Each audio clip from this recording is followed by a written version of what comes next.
मन मंदिरा गजर भक्तीचा।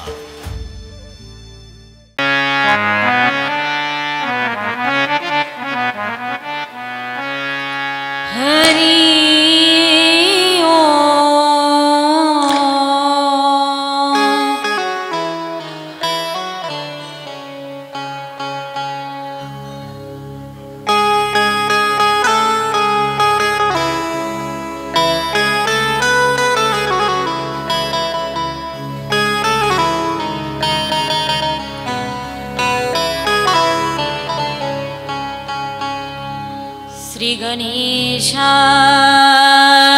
नमः।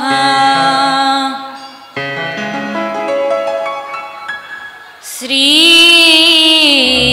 सरस्वती नमः। श्री गुरुचरण कमलेभ्यो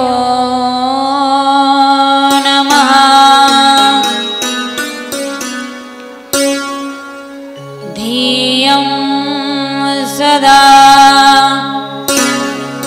परिभवग्नमभीष्टदोहम्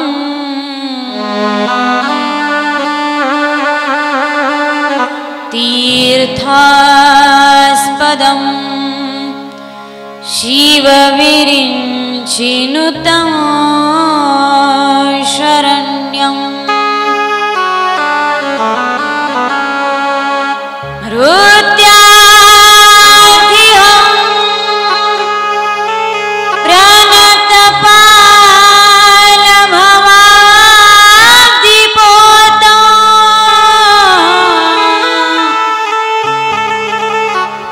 वंदे महापुरुषते चरणारविन्दम्।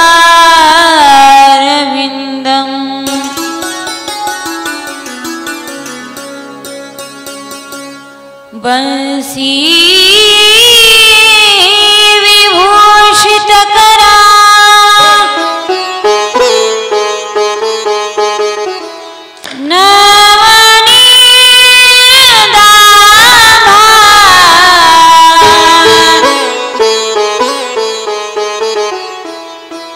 पीतांबरा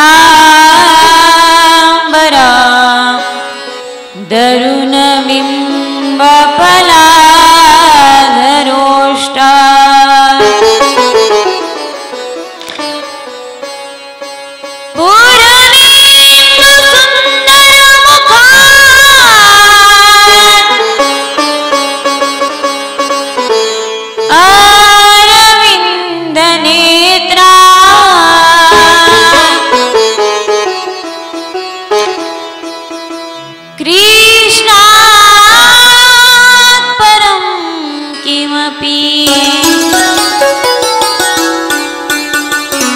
तत्त्वमहं न जाने।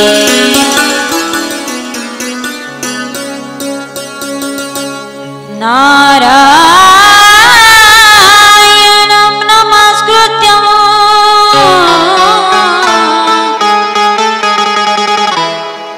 नरं चैव नरोत्तमम्।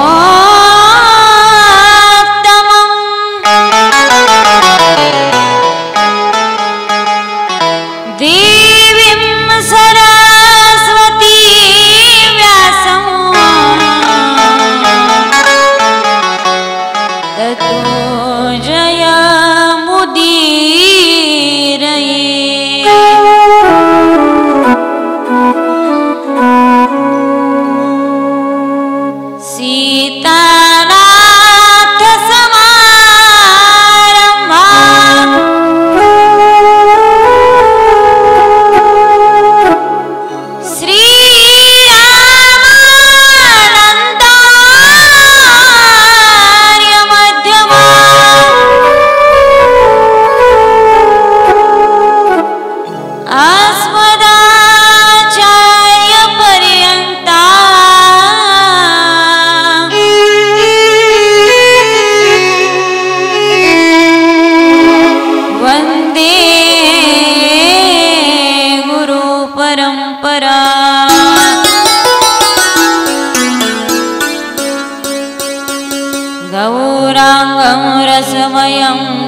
रसाचार्यं रसोत्सुकम्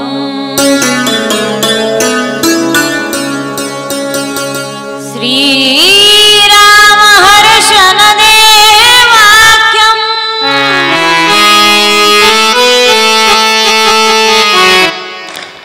सद्गुरुं प्रणमाम्यहम्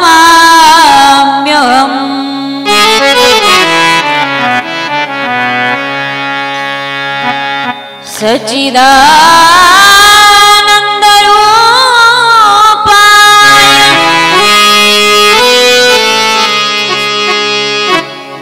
विश्वोत्पत्त्यादिहेतवे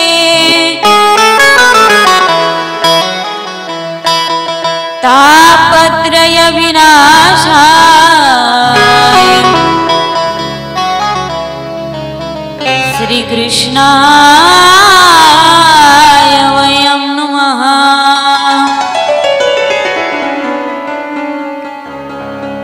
यं प्रभजन्तमनुपेतम् मपेतकृत्यम्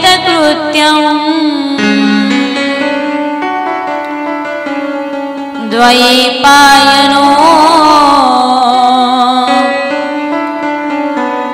विरहकातर्या जुहाव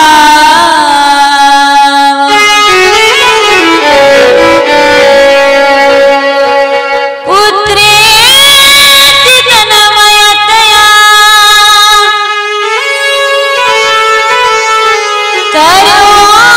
तयोभिनेदु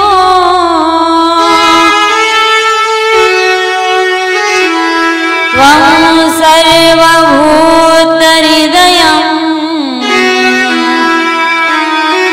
मुनिमानतोऽस्मि।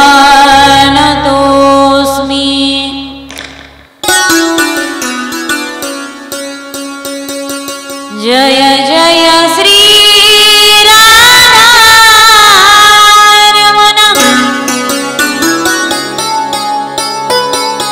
जय जय नवल किशोर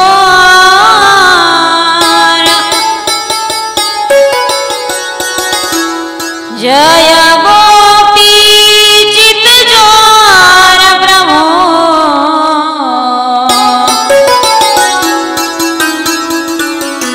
जय जय माखन चोर गोपाल कृष्ण भगवान की श्रीमद्भागवत महापुराण की श्री वृंदावन धाम की श्री श्री कात्यायनी माता की श्री शुकदेव जी भगवान की श्री परीक्षित जी महाराज की श्री गुरु गंगा भारती महाराज की जय जय श्री राधे जय जय श्री राधे।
परमात्म्याने स्वीकार केला.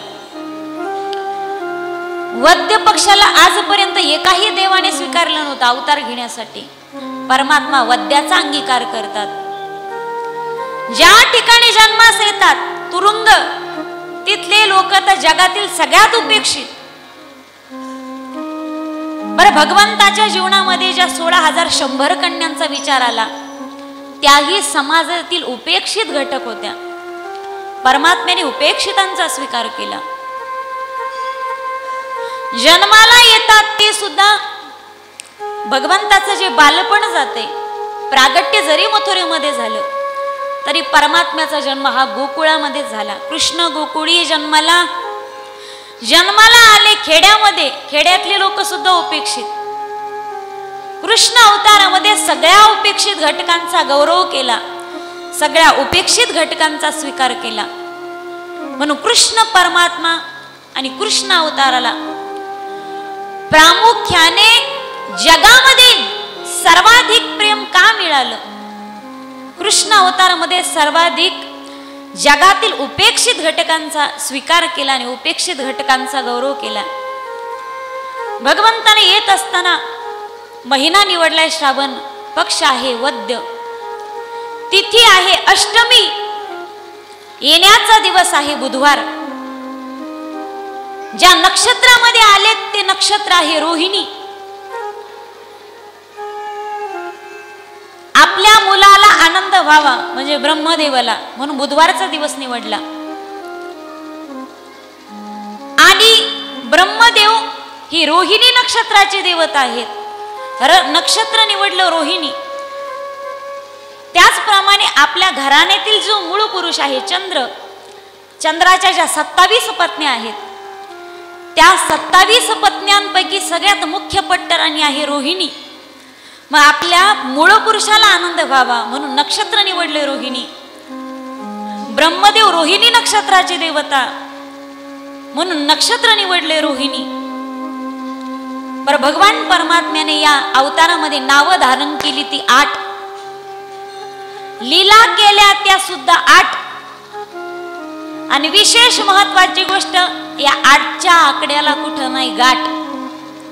एकाला पहा तुम्ही, एकाला वरती गाठे, 2 पोटात गाठे, 3 मध्ये पोटात गाठे, 4 मध्ये पोटात गाठे, 5 या आकड्याला उजव्या बाजूला त्याला वरती गाठे, 6व्या आकड्याला मध्ये पोटात गाठे, 7 वरती गाठे, 9 सुद्धा डोक्यावर गाठे आणि बिगर गाठीचं फक्त 8 आहे.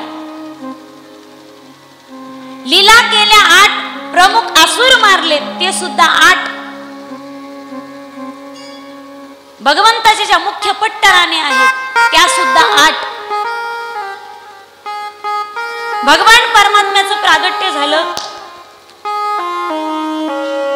मथुरेमध्ये. भगवान परमात्मा आलेत अष्टमी तिथीला. तसं राम अवतार आणि कृष्ण अवतार या दोघांमधली जर तफावत पाहिली तर जमीन आसमानचं अंतर आहे. जसं 36चा आकडा एकमेकाकडे तोंड करून कधीच उभा राहत नाही, राम अवतारामध्ये कृष्ण अवतारामध्ये लीलांची तफावत आहे. रामप्रभू एक बाणी एक वचनी एक पत्नी, हा बाबा अनेक बाणी अनेक वचनी अनेक पत्नी. रामप्रभू जीवनामध्ये कधी खोटं बोलले नाहीत, हा बाबा कधी खरं बोलला नाही. रामप्रभूंनी आयुष्यामध्ये कर्तृत्व करण्यासाठी हातामध्ये धनुष्यबाण घेतला. परमात्म्याच्या हातामध्ये बासुरी आहे, कधी सुदर्शन चक्र आहे. रामप्रभू येतात नवमी तिथीला, कृष्णाचा जन्म अष्टमी तिथीला. रामप्रभूचा जन्म दिवसा 12ला, या बाबाचा जन्म रात्री 12ला. रामप्रभूचा जन्म राजवाड्यामध्ये, याचा जन्म सेंट्रल येरवाड्यामध्ये, सेंट्रल जेलमध्ये. बरं, जन्माला येत असताना रात्री आला, मध्यरात्री. तुम्हाला माहिती एवढ्या निम्म्या रात्री कोण येतो? हो, कोण येतं? हा चोरांच्या टोळीचा सरदार आहे. चोर येणार कधी? अनेक जन्मार्जित चित्त चोरम. अनेक जन्माचं पाप हरण करण्यासाठी, पाप चोरून घेण्यासाठी याचा जन्म झाला. मध्यरात्री येणार नाही तर मग येणार कधी? परमात्म्याचं प्रागट्य झालं, पण भगवंताने अगोदरच आज्ञा दिली होती की मला इथे ठेवू नका. गोकुळामध्ये यशोदा मैया आणि नंदराज वास्तव्य करतात. जे नवनंद आहेत त्यापैकी एक नंदराज.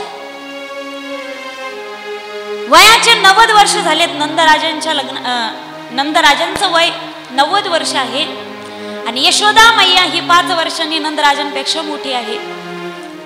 एवढे वर्ष झाले पण पुत्र संतती झाली नाही. एका साधू महात्म्यांची भेट झाली. त्यांनी सांगितलं 1 वर्षपर्यंत सगळ्या गोकुळवासियांनी जर एकादशीचं व्रत केलं तर ते एकादशीच्या पुण्याने तुम्हाला कदाचित पुत्र प्राप्ती होऊ शकते.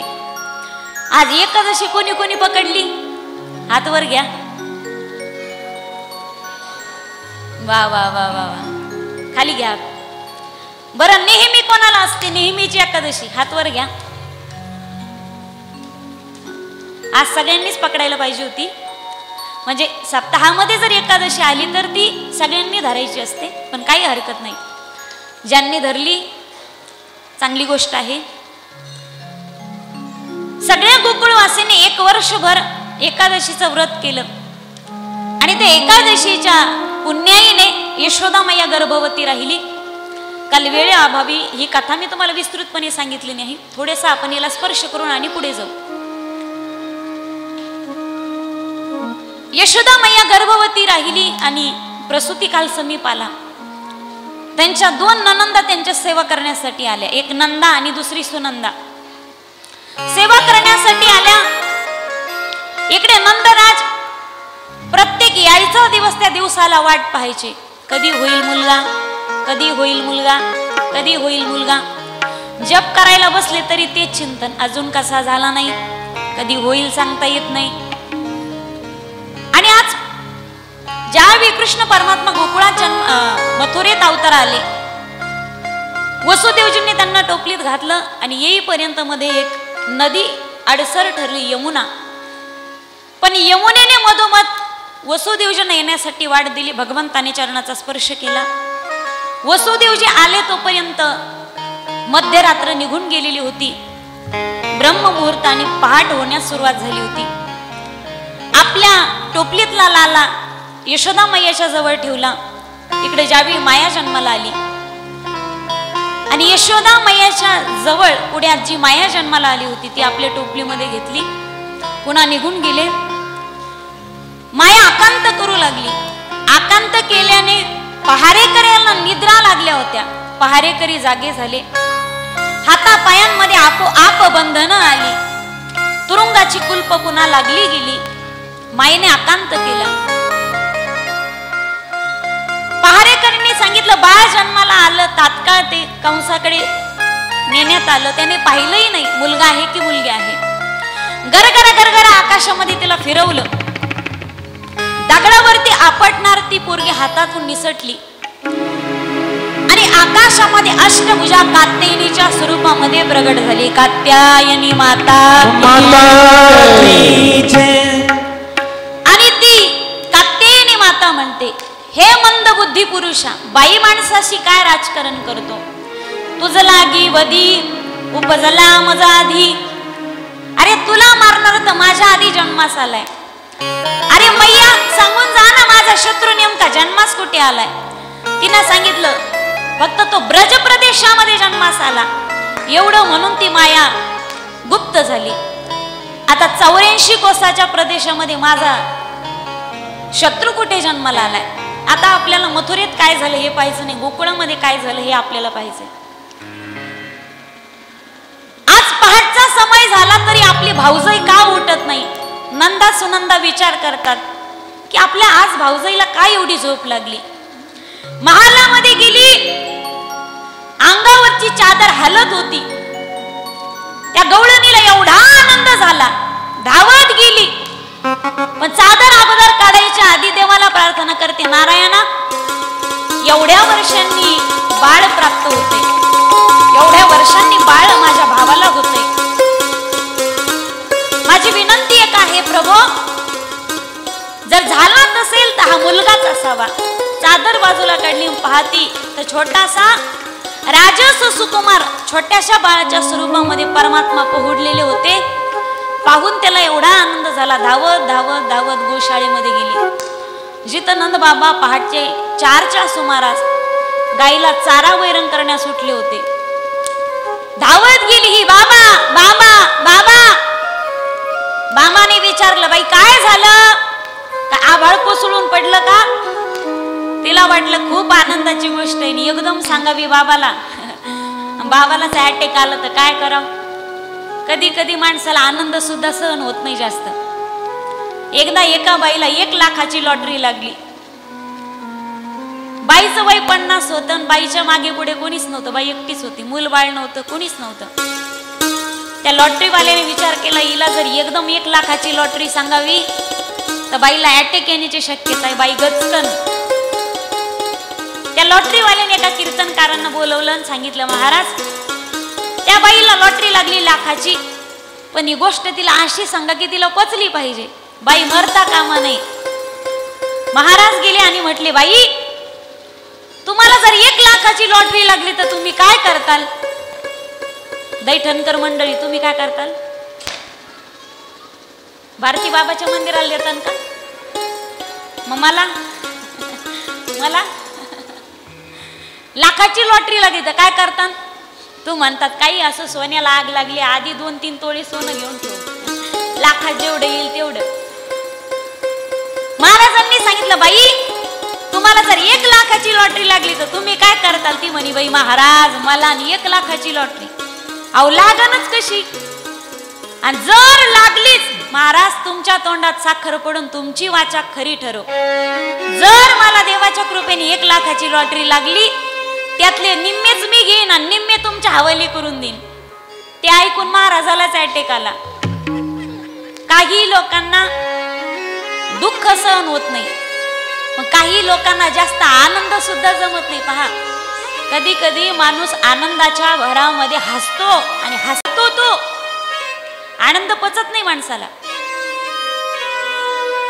त्या ननंदेने विचार केला, बाबांना ही बातमी सांगायची, पण सांगायची कशी?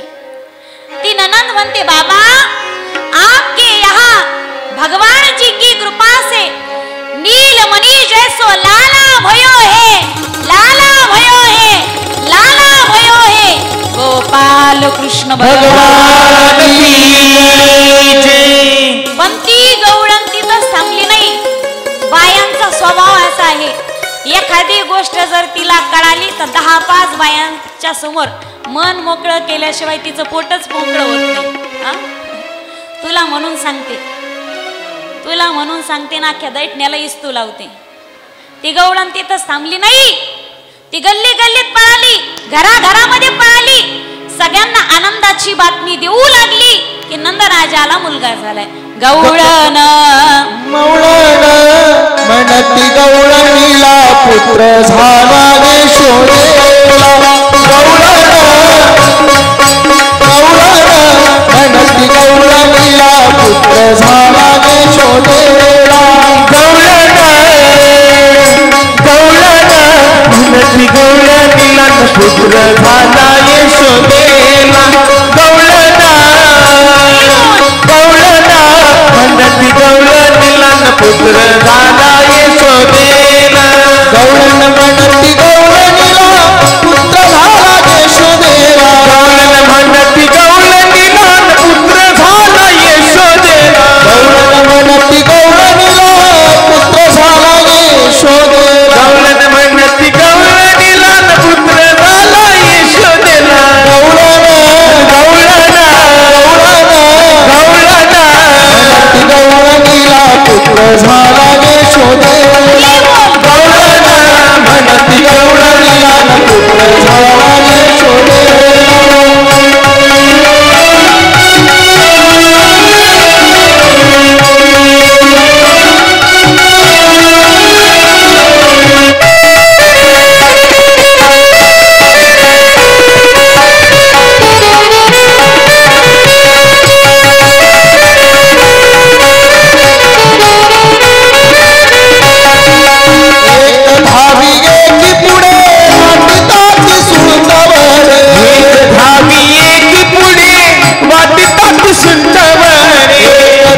निळकंठ महाराज बरं का.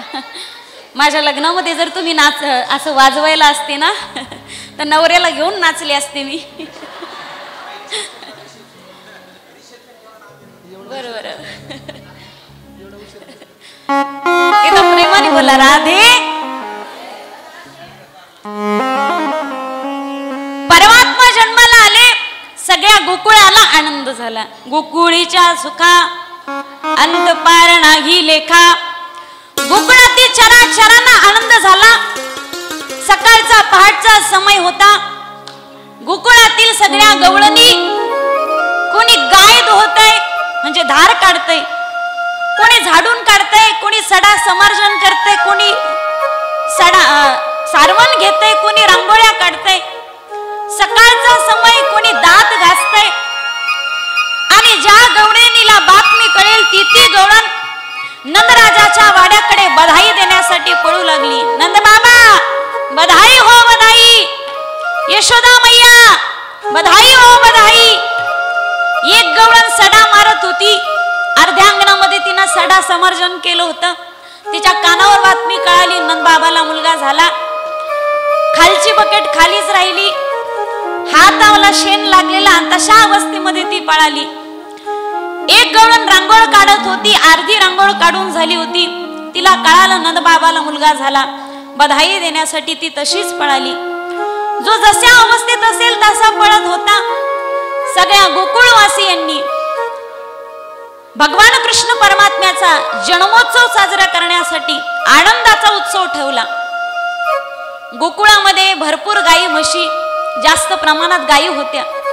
भरपूर दही, भरपूर दूध, भरपूर लोणी, भरपूर तूप.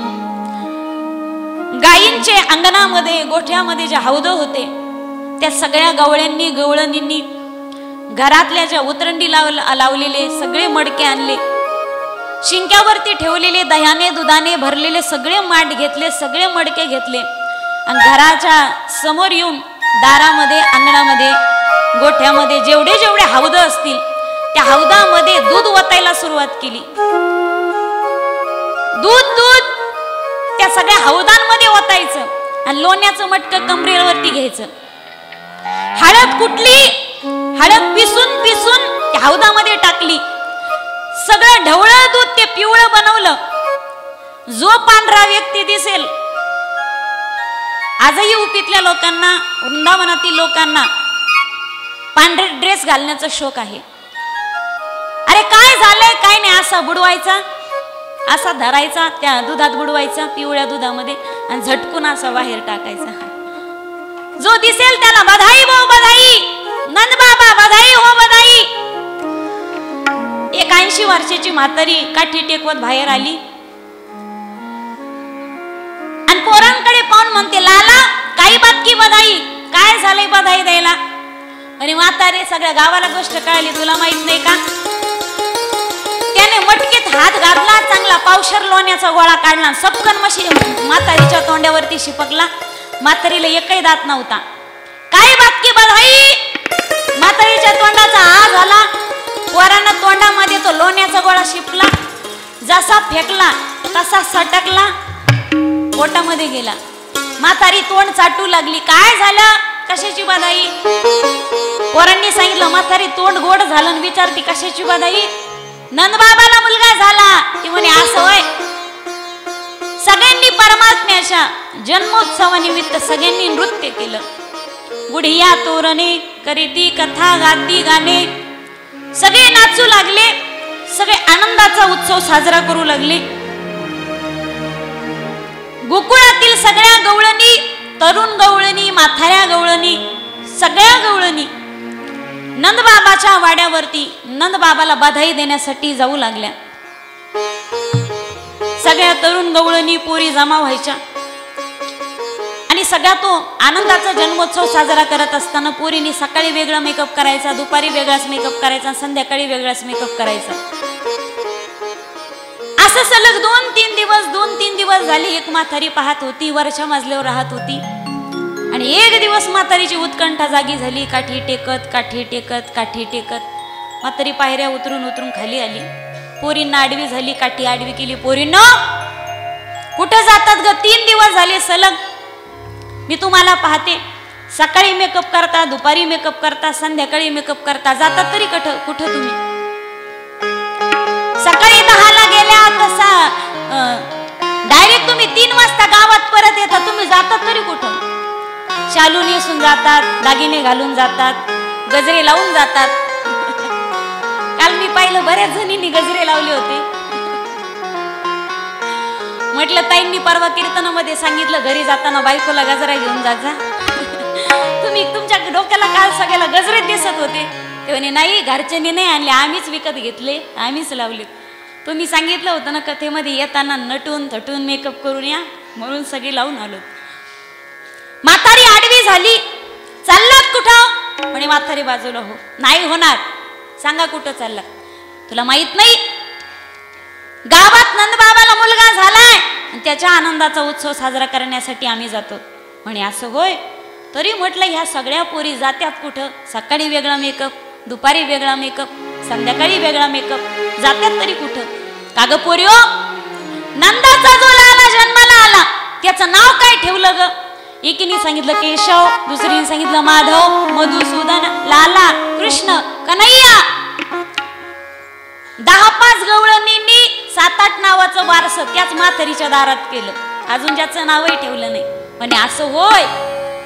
त्या लालाला बघण्यासाठी मी सुद्धा येणार. म्हातारी विचार करते, बाई नंद बाबाला एवढ्या वर्षांनी मुलगा झालाय, आपण जायला नको त्याला शुभेच्छा द्यायला? आपणही गेलं पाहिजे, त्याला आशीर्वाद दिला पाहिजे. म्हातारी विचार करते, पण ज्या गवळणी गेल्या होत्या त्यांनी मेकअप केला होता, ज्या गवळणी गेल्यात त्यांनी नवीन शालू घातला होता. म्हातारीकडे नव्हती ना साडी, नव्हता शालू. म्हातारी तिची पेटी शोधू लागली. म्हातारीची पेटी होती कशी? त्या पेटीत म्हातारी शिडी लावून उतरली. म्हातारी आतमध्ये गेली, इकडचे बाचके उचके उचलायची, गाठोडे सोडायची, तिथंच ठेवायची. तिला काय मनासारखी साडी पटलीच नाही. तिकडच्या कोपऱ्यात जायची, तिकडचे गाठोडे उचकायची, तिथं काय मनासारखी साडी पटली नाही. शेवटी तिच्या लक्षात आलं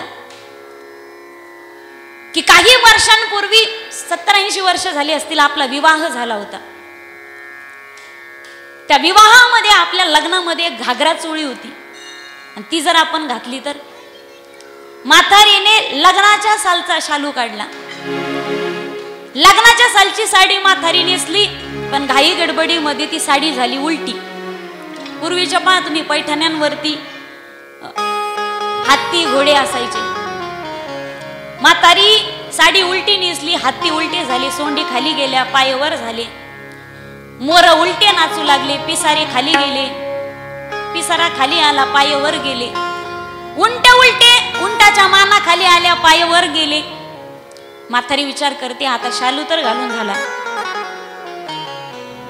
म्हातारी नेसली शालू, योगायोगाने तिचं नाव होतं मालू. मालू नेसली. आता मेकअप करायचा. लग्नाच्या सालची शृंगारदानी काढली, शृंगारदानी समोर घेतली, पण म्हातारीची दृष्टी कमी झालेली होती आणि दृष्टी कमी झाल्याने म्हातारीने मेकअप सुद्धा उलटा केला. जे डोळ्यात घालायचे ते ओठाला लावलं, जे ओठाला लावायचे ते डोळ्यात घातलं. मैं तो दीवानी बनी रे, मैं तो दीवानी बनी, मैं तो दीवानी बनी रे, मैं तो दीवानी बनी, मैं तो दीवानी बनी रे, मैं तो दीवानी बनी, मैं तो दीवानी बनी रे, मैं तो दीवानी बनी, हाँ मैं तो दीवानी बनी, शाम पिया की बनी, मैं तो दीवानी बनी रे, शाम पिया की बनी, मैं तो दीवानी बनी रे, शाम पिया की बनी, मैं तो दीवानी बनी रे, शाम पिया की बनी। हो ओठ पे काजल, आँख में लाली, ओठ पे काजल, आँख में लाली, ओठ पे काजल, आँख में लाली, हल्दी सी मलवटी भरानी लगी, हल्दी सी मलवटी भरानी लगी, हल्दी सी मलवटी भरानी लगी, मैं तो दीवानी बनी, शाम पिया की बनी, मैं तो दीवानी बनी, शाम पिया की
दासीनं पाहिलं, दारामध्ये एक जोगी आलाय.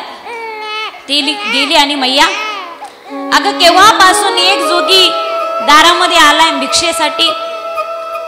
यशोदा मैयाने दासीकडे लाला दिला, सुपामध्ये धान्य घेतलं, दारात आली. बाबा जोळी करा. त्यांनी सांगितलं, मैया खूप दूरवरून आलोय काय, मी कैलासावरून आलोय.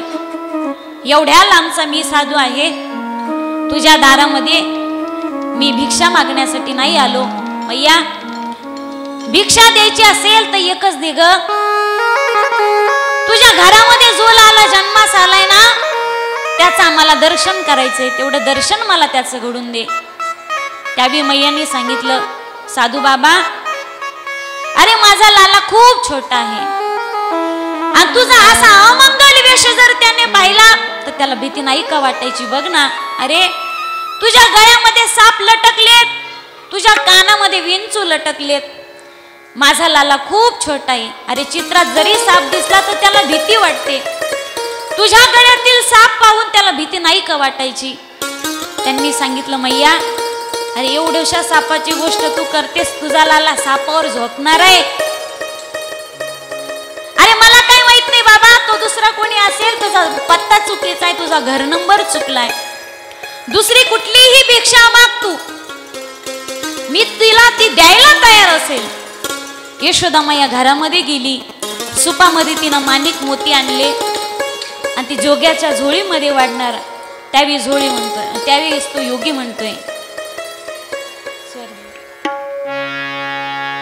ले ले हीरे मोती तेरे, ये पत्थर किस काम के मेरे, जोगी हो गया माला माल, निकट मुख लाल का, री मैया निकट मुख लाल का. ते हिरे नकोत मला, माणिक नकोत, मोती नकोत. अरे माझ्यासारख्या जोग्याला हे काय करायचे मैया, मला द्यायची असेल भिक्षा तर एकच दे, तुझ्या लालाचं मला दर्शन घडून द्या. मैया म्हणते, बाबा हट्ट करू नकोस, मी माझ्या लालाचं तुला काही दर्शन घडू देणार नाही. एवढंच काय बाबा म्हणतायत, मैया दुरून दाखव, मी दुरून पाहिजे त्याला. अरे नाही, मी दुरून सुद्धा तुला त्याला पाहू देणार नाही. साधू म्हणतो, हे बघ मैया, तू जर तुझ्या लालाचं दर्शन मला घडून दिलं नाही ना तर मी तुझ्या दारातूनच उठत नाही. हे बघ इथेच बसतोय. यशोदेने सांगितलं, मी माझ्या घराला दुसरे दार बनवीन पण तुला मी दर्शन नाही घडू देणार त्याचं. अगं कधी घराच्या बाहेर तू काढशील ना त्याला, मी कधीतरी पाहिन. मैया म्हणे, मी त्याचं शिक्षण घरातच करील. 84 चौकाचं घर आहे माझं, 85 चौकाचं. मी त्याचं सगळं शिक्षण घरात करीन, त्याला गुरुजी घरात आणीन. मैया लग्नाच्या वेळी तर बाहेर काढशील ना. मैयाने सांगितलं, पोरावाले वरात घेऊन पोरीच्या दारात जातात, मी पोरीला वरात घेऊन माझ्या दारात आणील, पण मी माझ्या मुलाला बाहेर नाही काढणार. असं हट्टालाच पेटलीस तू, दुसरी कुठलीही भिक्षा माग, मी तुला भिक्षा द्यायला तयार आहे, पण माझ्या लालाला मी तुला नाही दाखवू शकत. ठीक आहे मैया, तुझी इच्छाच नसेल तर मग काय हरकत आहे. बाबा तिथून परत निघाले, पण जाताना सांगितलं, मैया हे बघ, मला औषध देता येतंय.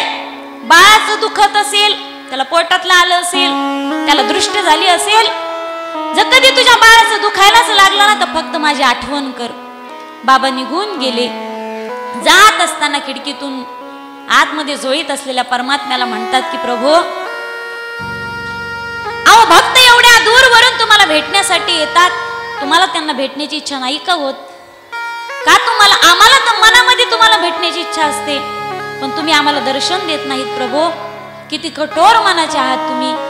भोले बाबा निघून गेले आणि इकडे झोळणीमध्ये असलेल्या लालाने, पाळण्यात असलेल्या लालाने रडायला सुरुवात केली. बाळ एवढं रडू लागलं, टाहो फोडला बाळाने. संपूर्ण घाम गर्द झाला, पण बाळ कोणा रडता थांबेना. रडणाऱ्या बाळाला दासी घेतात. यशोदा मैया स्तनपान करते, बाळ स्तनपान ही करेना. यशोदा समजावण्याचा प्रयत्न करते.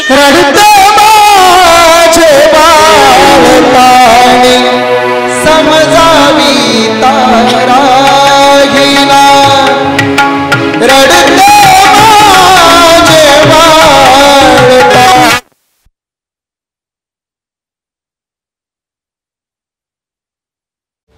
मन मंदिरा गजर भक्तीचा